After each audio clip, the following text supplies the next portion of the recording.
Social media వాళ్ళందరూ కూడా దయచేసి లోకేష్ గారి నాయకత్వం, లోకేష్ గారి నాయకత్వం.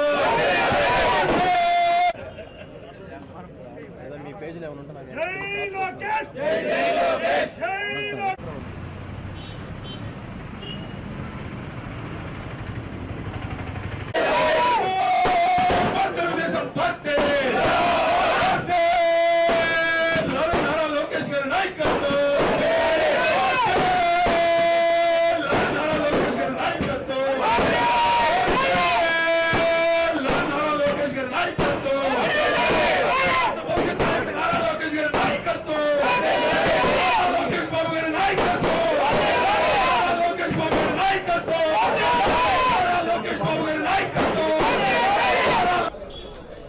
యువనేత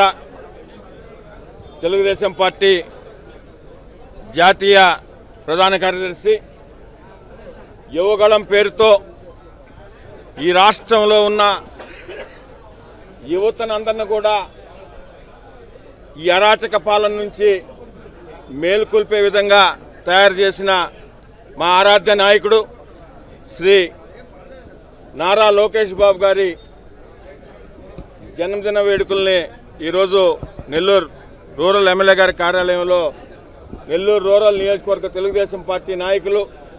కార్యకర్తలు అందరం కలిసి కూడా జరుపుకుంటా ఉన్నాం. ఈ ఆంధ్రప్రదేశ్లో వైఎస్ఆర్ కాంగ్రెస్ పార్టీ ప్రభుత్వం వచ్చిన తర్వాత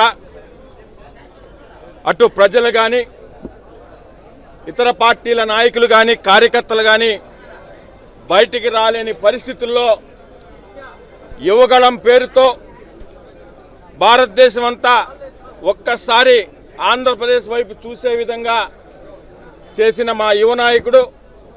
శ్రీ నారా లోకేష్ బాబు గారు యువగళం పేరుతో ఎన్ని ఆటంకులు అడ్డులు వచ్చినా ఎక్కడ ఎవరికి భయపడకుండా వెనక్కి అడుగు వేయకుండా తెలుగుదేశం పార్టీ కార్యకర్తలను నాయకులను అందరినీ సమన్వయం చేసుకుంటూ ప్రతి నియోజకవర్గంలో కూడా స్థానికంగా ఉన్న సమస్యల్ని తెలుసుకుంటూ ఎప్పటికప్పుడు వాటికి సంబంధించిన హామీలు ఇస్తూ ఈరోజు 2024లో తెలుగుదేశం పార్టీ అధికారంలోకి రాబోతుందంటే దానికి కారణం యువగళం శ్రీ నారా లోకేష్ బాబు గారు చేపట్టిన యువగళం కూడా ఒకటని మీ అందరి ద్వారా తెలియజేస్తూ శ్రీ నారా లోకేష్ బాబు గారు నిండు నూరేళ్లు సుఖ సంతోషాలతో ఆయుర ఆరోగ్యాలతో అష్టైశ్వర్యాలతో ఉండాలని ఈ ఆంధ్రప్రదేశ్ రాష్ట్రంలో భవిష్యత్తులో ఈ ఆంధ్రప్రదేశ్ ముఖ్యమంత్రిగా 30-35 సంవత్సరాలు ఉండి ఈ ఆంధ్రప్రదేశ్ని భారతదేశంలోనే నెంబర్ 1గా చేసేదానికి ఆయనకి ఆ దేవుడు